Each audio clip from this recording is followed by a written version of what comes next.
aksi nyata diseminasi modul 1.4. Pertama-tama dan yang paling utama adalah kita mengucap syukur kepada Allah yang telah memberikan kita kesehatan dan kesempatan sehingga kita bisa berkumpul di tempat yang kita cintai ini. Apa itu diseminasi? Nah, di dalam guru penggerak ada tugas menularkan ilmu-ilmu dari modul yang sudah kami pelajari kurang lebih 2 bulan ini. Jadi di tugas akhir modul 1.4 ini kami diberi tugas untuk menularkan, memberikan ilmu-ilmu yang sudah kami dapatkan. Dalam arti kata kalau ilmu itu jangan kita simpan sendiri ya Bu ya, jadi kita bagi-bagi. Iya Bu, itulah dia diseminasi. Jadi diseminasi itu kegiatan menularkan ilmu-ilmu yang sudah kami dapat di pendidikan guru penggerak ini. Jadi di sini kami dibimbing oleh Bapak Fasilitator dan Ibu pengajar praktik. Nah, apa bedanya? Kalau Bapak Fasilitator yang mengawasi kami jalur udara. Jadi dia bersifat daring, online seperti Zoom, tugas-tugas diupload, diunggah gitu, medianya online. Sementara jalur daratnya kami dibimbing oleh Ibu pengajar praktik yang tempo hari kemari. Mungkin Bapak Ibu ada lihat ya, saya diperiksa, saya dibimbing oleh Ibu Ratna. Lalu di modul ini ditekankan itu tentang budaya positif. Kira-kira dari Bapak Ibu apa yang terbenak ketika mendengar kata budaya positif? Iya, Bu Ade boleh. Budaya positif adalah sesuatu hal atau kebiasaan yang kita lakukan itu baik dampaknya. Iya, benar sekali. Jadi budaya itu kan sesuatu yang dirutinkan, kebiasaan. Jauh sebelum adanya guru penggerak juga guru-guru kita, senior-senior kita sudah melakukan praktik-praktik baik. Namanya kita seorang guru kan, kita sudah belajar di fakultas keguruan, FKIP, semua ilmu itu sudah ada budaya positif itu. Tapi mungkin kita tidak rutin, tidak konsisten. Sehingga kami diminta untuk lebih konsisten lagi, rutin lagi, melakukan kebiasaan yang bernilai positif, yang di dalamnya mengandung sejumlah kegiatan yang menumbuhkan karakter-karakter baik. Misalnya apa? Misalnya karakter baik itu seperti salam di pagi hari kan kita ada melakukannya kan Bapak Ibu kan. Jadi jauh sebelum guru penggerak juga ada kita lakukan karakter baik. Di modul 1.4 ini ada beberapa yang ditekankan, yaitu yang pertama itu perubahan paradigma. Apa itu perubahan paradigma? Sebelum perubahan paradigma kita ice breaking dulu ya supaya ini ya suasananya lebih hidup. Ini tentang tebak-tebakan bahasa Inggris. Nah, siapa yang tahu bahasa Inggrisnya Ibu? Mother. Nah, ini yang benar, mother. Ibu itu mother. Kalau jari?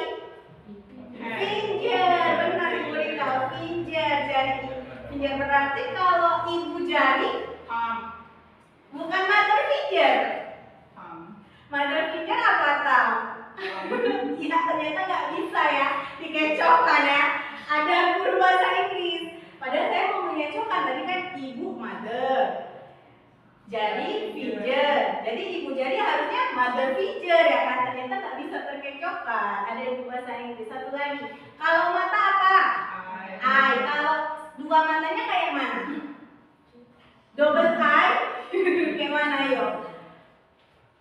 Apa yang tahu boleh tunjuk tangan. Eyes ya katanya ada S. Bener nggak ya? Ternyata kalau mata-mata ada spy. Akhirnya terkecohkan ya. Satu lagi kalau rumah apa? House. Kalau sakit berarti kalau rumah sakit housing.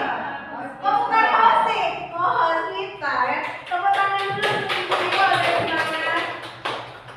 Kita balik lagi ya ke konsep kita yang pertama itu ada tidak ada yang berubah drastis sekali. Mungkin sebelumnya saya sendiri pribadi kalau ngajar tuh berorientasinya belum kepada murid gitu, masih saya berpusat kepada guru. Tapi setelah mengikuti pendidikan ini, saya sudah menerapkan pembelajaran yang berorientasi kepada murid. Apa contoh-contohnya? Contohnya ada di YouTube saya, bisa kita lihat ya Bapak Ibu contoh. Oh, the first day that we signed up for Monday.com, our department was... Contoh pembelajaran yang berorientasi pada siswa itu bisa kita lihat di video berikut.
Mungkin semua yang sudah saya lakukan itu juga sudah dilakukan oleh semua guru, tapi poinnya Halo, Assalamualaikum warahmatullahi wabarakatuh. belum konsisten ya Bapak Ibu ya. Kita lanjut lagi, kalau tadi contoh ini ya, contoh yang kedua, disiplin positif. Nah, disiplin positif tadi itu seperti praktik-praktik baik yang senyum sapa, salam, pembelajaran di outdoor, kan semua sudah Bapak Ibu lakukan kan. Ada bersalawat, kalau menyanyikan lagu-lagu medley Nusantara, menyanyikan lagu-lagu Indonesia, kan semuanya sudah ya Bapak Ibu ya, sudah kita lakukan kan. Dia belajar secara mandiri beserta didiknya, bisa juga belajar berkolaboratif, semuanya sudah kita lakukan, mungkin belum dirutinkan saja.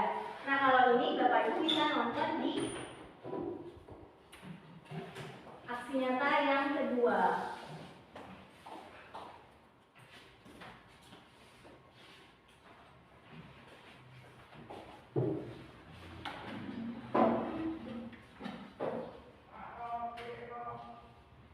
Ini praktik-praktik baik. Belanja di Shopee Live semua diskon 50%. Paling murah di Shopee. Nonton dan belanja di semua sesi Shopee.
dan mampu berkolaborasi dengan teman-temannya.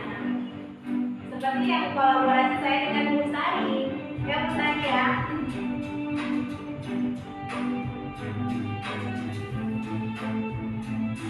Semuanya sebenarnya sudah kita lakukan, cuma belum rutin saja.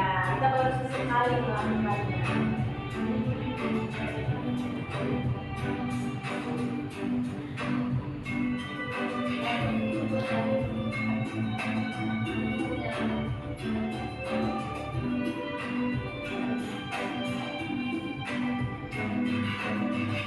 Kita ada ikut pelatihan, sudah juga semuanya sudah.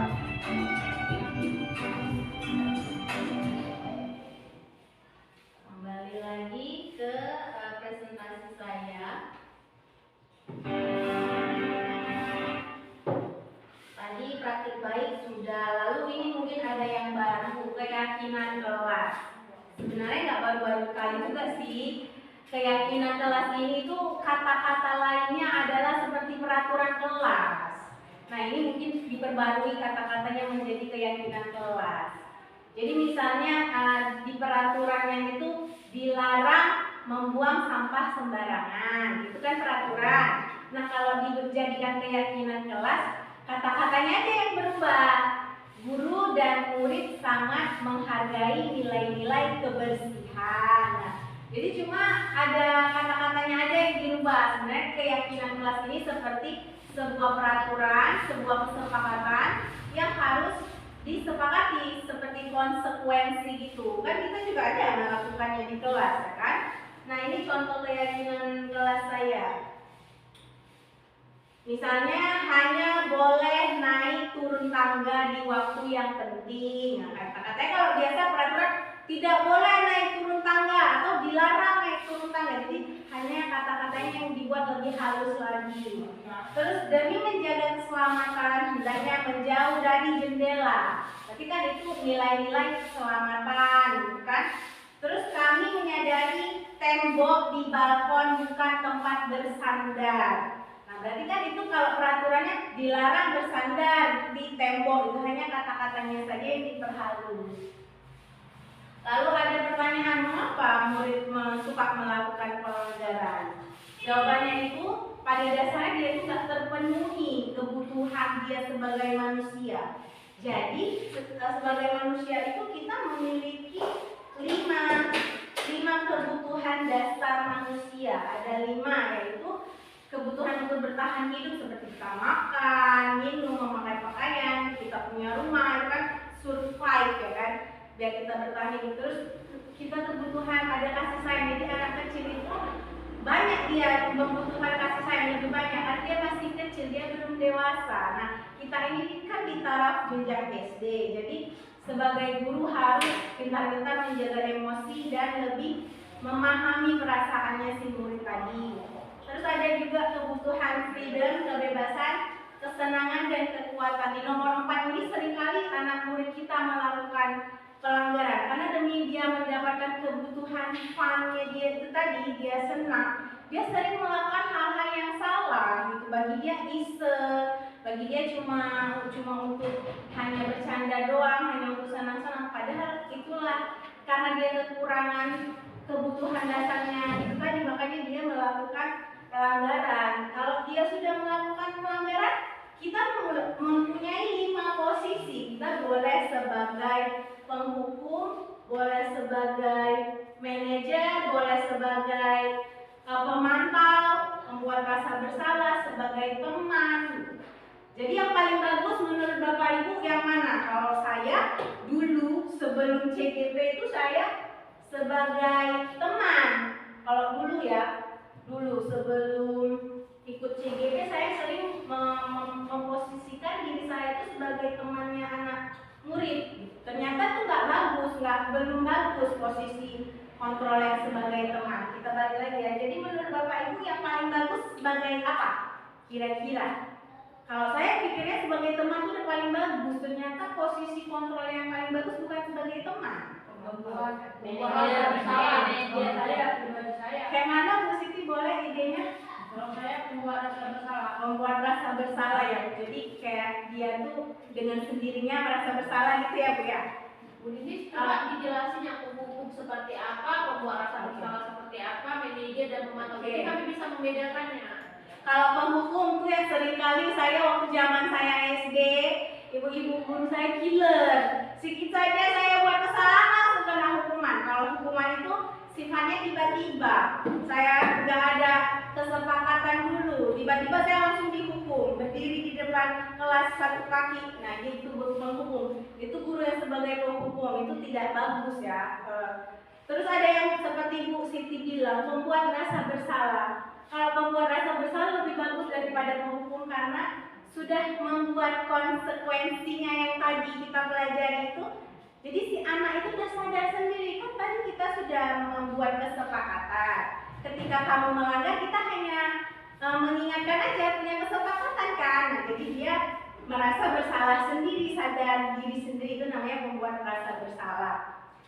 Kalau sebagai teman kita kayak curhat, dia boleh curhat apapun masalah keluh kesah, kita lebih terbuka. Saya dulu kayak gitu, rupanya di situ nggak bagus sebagai teman. Yang paling bagus tadi benar Bu Eva ya, jawabnya sebagai apa Bu Eva? Manajer. Iya, yang paling bagus itu sebagai manajer. Di sini ada saya ketik yang paling bagus itu sebagai manajer. Jadi kita tuh kayak mentor gitu, cuma mengarahkan, membimbing si murid tadi sehingga dia tuh mampu mempertanggungjawabkan sendiri apapun tindakan yang sudah dia lakukan. Jadi kita melatih kedewasaan murid. Kita hanya memberikan arahan dan si murid dia bertanggung jawab atas segala apapun tindakan yang dia lakukan. Kalau jadi manajer, seperti manajer-manajer di perusahaan lah ya kan, dia bisa menguatkan pribadi seseorang, di mana kita pun sama murid selalu bersama dan dia mempertanggungjawabkan apapun perilakunya itu sebagai manajer. Lanjut lagi ada hukuman, konsekuensi, dan restitusi. Kalau hukuman dia sifatnya tiba-tiba, konsekuensi itu ada pembicaraan dulu, membuat kesepakatan dulu. Kalau restitusi itu yang paling bagus, upaya memperbaiki kesalahan. Yang paling bagus restitusi. Udah habis lupa ibu itu aja, nggak banyak, singkat, padat, dan jelas. Kira-kira ada unek-unek yang mau disampaikan atau masih bingung? Apa bedanya? Apa bedanya dengan sanksi? Hukuman itu sanksi Bu, kalau hukuman sanksi sama. Yang berbeda hukuman dan konsekuensi. Kalau hukuman dan sanksi sama aja Bu, sanksi itu seperti hukuman juga ya. Dia bersifatnya tiba-tiba nggak ada ngomong dulu sama anak murid. Tapi kalau konsekuensi terlebih dahulu sudah dibicarakan, sudah dibuat kesepakatan kelasnya, sudah tahu ini loh peraturan di kelas kita, gitu. Itu namanya konsekuensi. Kalau restitusi yang lebih bagusnya, kita dan anak murid itu berupaya memperbaiki kesalahan dia. Seperti apa ya? Misalnya kamu sudah terlambat, kita panggil dia duduk di ruang yang privat. Kalau bisa jangan sama kawan-kawan yang lain, biar Rena lebih nyaman. Terus kita tanya apa masalahnya. Dia pun mengutarakan sebenarnya kenapa kok bisa melakukan pelanggaran. Dan kita membuat dia merasa sadar tadi sebagai manajer. Setelah dia sadar, dia pun memperbaiki kesalahan. Itu namanya upaya restitusi. Begitu aja Bapak Ibu, karena waktu sudah mau Jumat, jadi saya tutup, akhiri, semoga ini bermanfaat. Wabillahi taufiq wal hidayah. Assalamualaikum warahmatullahi wabarakatuh. Waalaikumsalam warahmatullahi wabarakatuh. Terima kasih. Boleh dihabisin dulu semuanya. Ya,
belajar tentang keyakinan kelas. Coba apa namanya? Keyakinan kelas.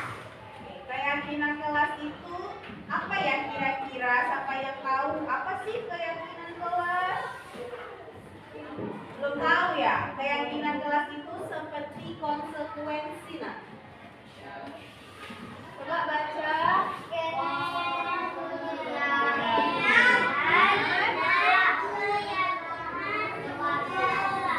Kelas berapa kita? Berarti ini kita membuat keyakinan kelas 3. Jadi di kelas kita ini memiliki sebuah peraturan, sebuah konsekuensi yang kita yakini, yang akan kita praktekkan di setiap hari di pembelajaran kita. Supaya apa? Supaya anak ibu lebih disiplin.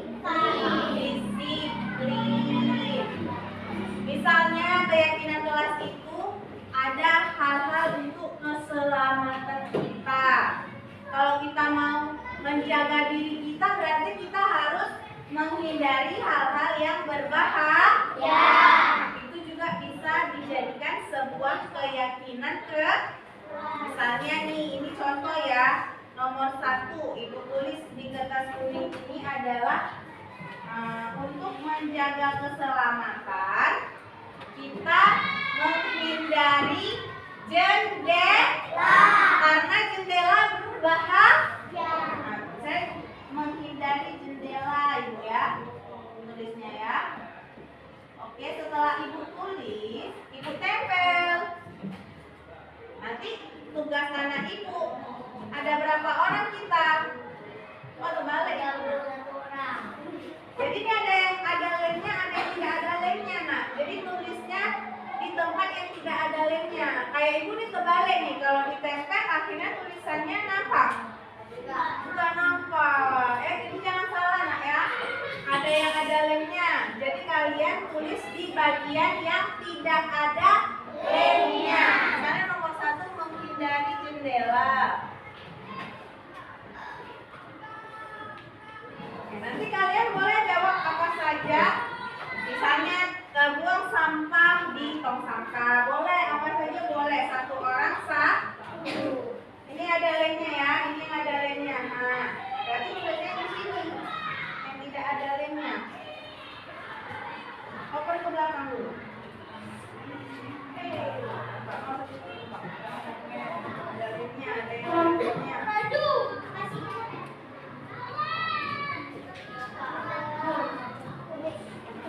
Nah,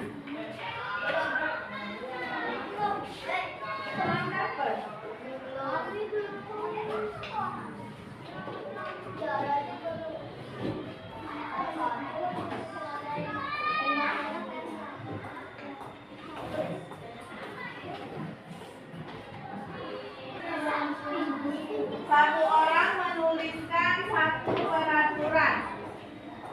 Are you ready? Hari ini tanggal berapa? Tanggal 1. Hari apa?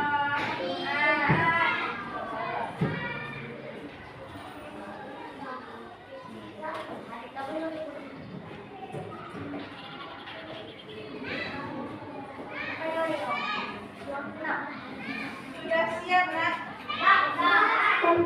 Yang itu satu-satu ya, biar tertib.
Nilai-nilai apa nak? Buang sampah pada tempatnya. Nilai-nilai kebersihan. Ya, kita menyadari, kami ya, kami menyadari nilai-nilai kebersihan. Yaitu apa tadi? Buang sampah pada tempat. Yang warna pink juga boleh minta tolong satu orang Rafa membacakan dengan suara yang besar. Tolong nak. Tadi yang pink buang sampah pada tempatnya. Yang pink, yang kuning, yang pink juga sama. Buang sampah di tempat. Oke, yang ini lagi nak.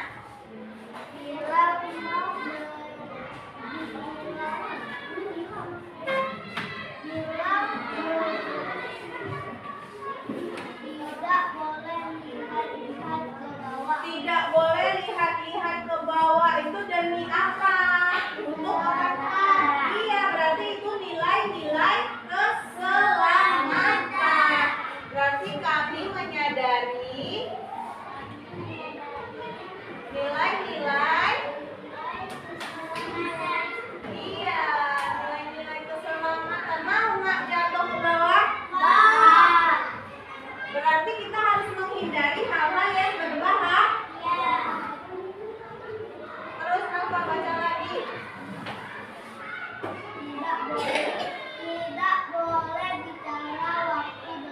Tidak boleh bicara waktu belajar. Kira-kira itu nilai kedisiplinan apa? Tanggung jawabkah? Apa ya contohnya? Tidak boleh berbicara ketika belajar. Berarti tanggung jawab kan? Kita belajar dengan sungguh-sungguh. Tidak boleh berbicara saat guru sedang menjelaskan. Paham nak? Ini ada nilai tanggung jawab. Berarti anak itu diajarkan tanggung jawab. Orang yang berani menanggung segala resiko. Jika melanggar, kita harus siap bertanggung jawab. Jika melakukan kesalahan, kita harus siap meminta maaf dan memperbaiki diri kita agar menjadi lebih baik lagi. Paham nak sampai di sini? Untuk apa gunanya keyakinan kelas ini? Agar kelas kita punya sebuah konsekuensi yang harus disepakati. Iya, yang harus disepakati. Rata-rata sama ya, tidak boleh lihat ke bawah. Jangan bersender di dinding, jangan bersender di tembok teras. Itu nilai-nilai apa? Nilai-nilai masuk dia ke kami menyadari nilai-nilai keselamatan. Udah paham sampai sini nak? Keyakinan kelas ini, udah nak boleh dulu. Keyakinan kelas ini membuat kamu menjadi lebih orang yang lebih baik lagi atau menjadi orang yang menjadi tidak disiplin. Dengan adanya keyakinan kelas, hidup kita jadi lebih teratur. Ada konsekuensi yang harus kita sepakati. Ini sudah disepakati ya. Apa aja tadi yang ditulis? Tidak boleh lihat ke bawah. Ini disepakati nggak? Sepakat nggak ini semuanya tidak boleh lihat ke bawah? Sepakat nggak? Nah, berarti hari ini kita sudah punya kesepakatan, sudah punya perjanjian. Kalau dilanggar akan apa? Ada resiko, tanggung jawab kita menerima segala konsekuensi. Paham nak? Oke, coba baca dulu. Nilai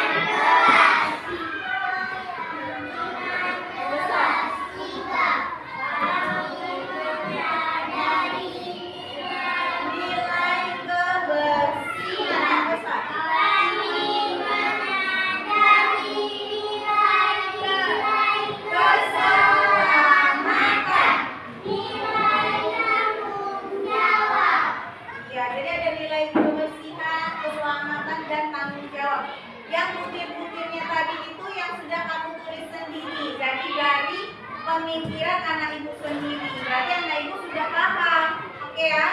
Tidak boleh apa aja tadi?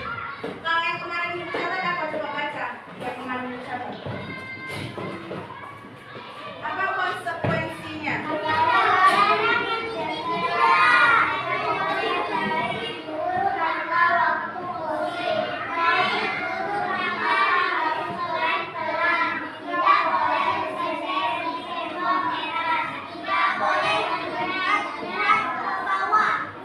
Satu orang boleh komplain.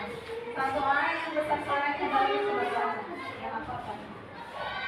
Coba coba baca. Apa nak coba baca apa ini? Jangan bersandar di dinding. Masuk ke nilai apa dia? Nilai keselamatan. Itu lagi.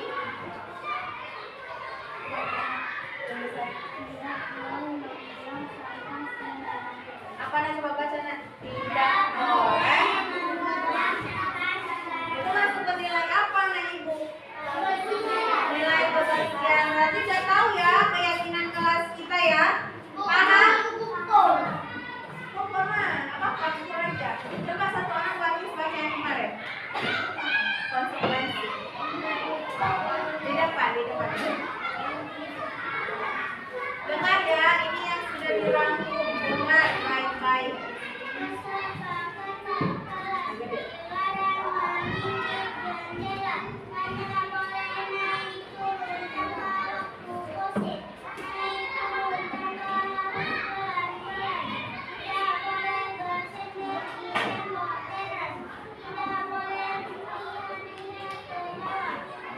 Ya, silakan ibu kembali.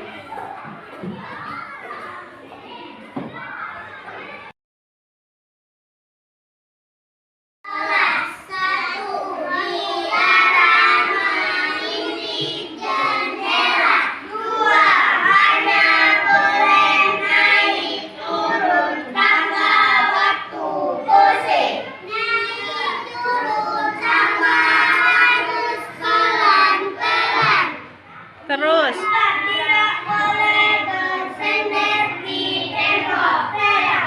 Berarti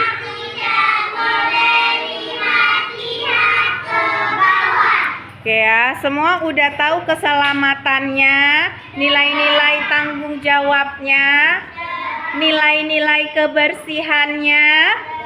Udah tahu keyakinan kelasnya, Nak? Oke. Dadah dulu.